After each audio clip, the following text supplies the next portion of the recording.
ભવ્ય તિરંગા યાત્રામાં સુરત શહેર થયું દેશભક્તિમાં લીન.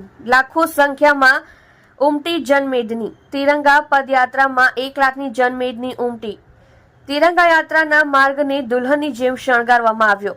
વિવિધ રાજ્યના લોકો પારંપરિક વસ્ત્રો પહેરીને જોડાયા. આજે સુરતમાં ભવ્ય તિરંગા પદયાત્રાનું આયોજનને લઈને તૈયારીઓ આખરી ઓપ આપવામાં આવી રહી છે.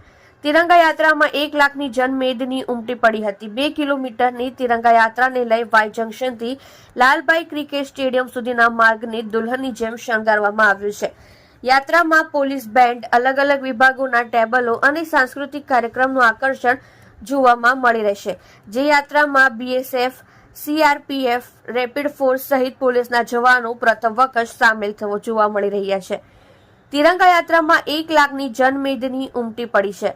સુરતમાં આજે યોજાવા જઈ રહેલી ભવ્ય તિરંગા યાત્રામાં વિવિધ રાજ્યના લોકો પારંપરિક વસ્ત્રો પહેરીને જોડાવાના છે. અલગ અલગ સમાજ અને સ્કૂલ સહિતના કુલ 20 બેન્ડ દ્વારા પ્રસ્તુતિ કરવામાં આવનાર છે. રાજ્યમાં પ્રથમ વખત તિરંગા યાત્રામાં સશસ્ત્ર દળો દ્વારા માર્ચ પાસ્ટ, વિદ્યાર્થીઓ દ્વારા વિવિધ સાંસ્કૃતિક કાર્યક્રમની પ્રસ્તુતિ અને પોલીસ બેન્ડ સહિત વિવિધ વિભાગોના ટેબલો રજૂ કરવામાં આવ્યા છે. સાંજે 6 વાગ્યાથી વાય જંકશન ખાતેથી યાત્રાની શરૂઆત થઈ હતી. યાત્રાને લઈ 19 ઠેકાણા ઉપર પાર્કિંગની વ્યવસ્થા કરવામાં આવી છે, જેમાં 6510 ટુ વ્હીલ, 1970 ફોર વ્હીલર અને 400 બસની કેપેસિટી રાખવામાં આવી છે. સાંજે 6 વાગ્યાથી વાય જંકશન ખાતેથી શરૂ થઈ યાત્રા.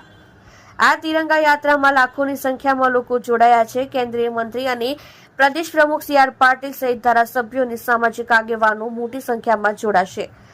રાજ્ય ગૃહમંત્રી હર્ષ સંઘવીની આગેવાની હેઠળ તિરંગા પદયાત્રાનું આયોજન કરાયું છે. શહેર ભાજપ દ્વારા પણ બૂથ સ્તરથી આજે 5 લાખ તિરંગાઓનું વિતરણ કરવાની જાહેરાત કરવામાં આવી છે, જે દરેક બૂથ પરથી 150 તિરંગાનું વિતરણ કરાશે. તમે જોઈ રહ્યા છો લોકચક્ર ન્યૂઝ 24 ઇબ્રાહિમ શેખની સાથે.